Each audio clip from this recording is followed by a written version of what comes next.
Charles unconscious. Royal fans bite Duke's head off as he no mask in first outing after Covid-19. Royal fans are left divided following Prince Charles' first public royal engagement since battling Covid-19.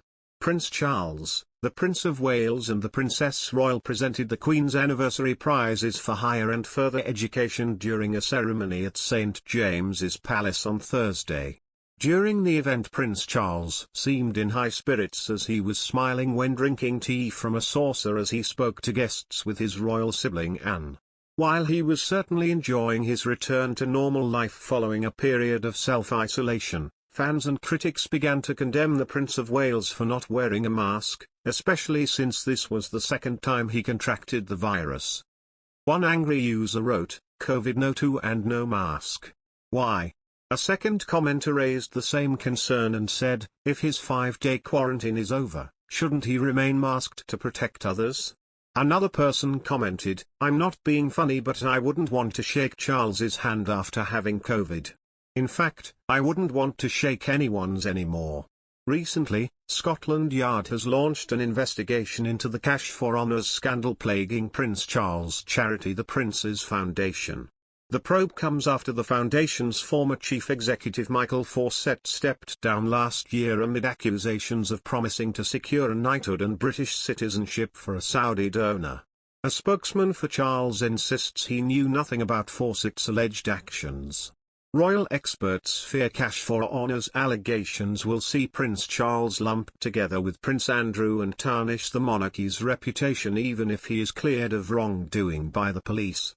Unlike a legal case, where the royal family has plenty in the way of funding to fork out for a settlement, Buckingham Palace must now work at the pace of a police investigation.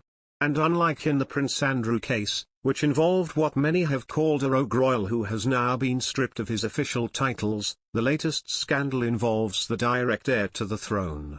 The Metropolitan Police are investigating allegations that a Saudi billionaire received a CBE and was promised help getting British citizenship after donating £1.5 million to the Prince's Foundation, chaired by the Prince of Wales. Though Prince Charles' former valet, Michael Fawcett, has already stepped down from his chief executive role at the charity over the claims, the police investigation raises the prospect that the Prince of Wales could be interviewed as a witness. It depends on how this pans out in the coming months, but there really is a distinct possibility that this will overshadow aspects of the Platinum Jubilee, says Mr. Little. This is a year for the royal family which otherwise should be honouring the Queen, given her incredible milestone. But inevitably that isn't going to be the case.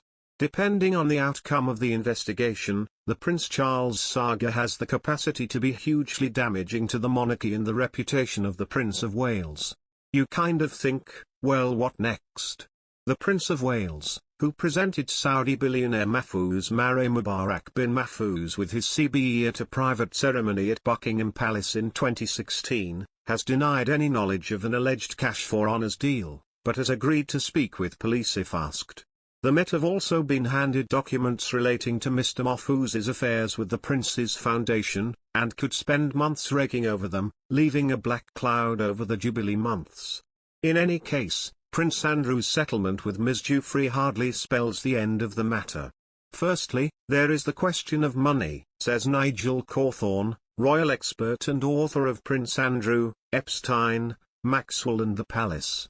Royal finances have always been a matter of secrecy, but even an unkeen eye might draw questions over a financial payout worth several $1 million by a man whose only known income is a stipend of £250,000 from the Queen and a £20,000 Navy pension.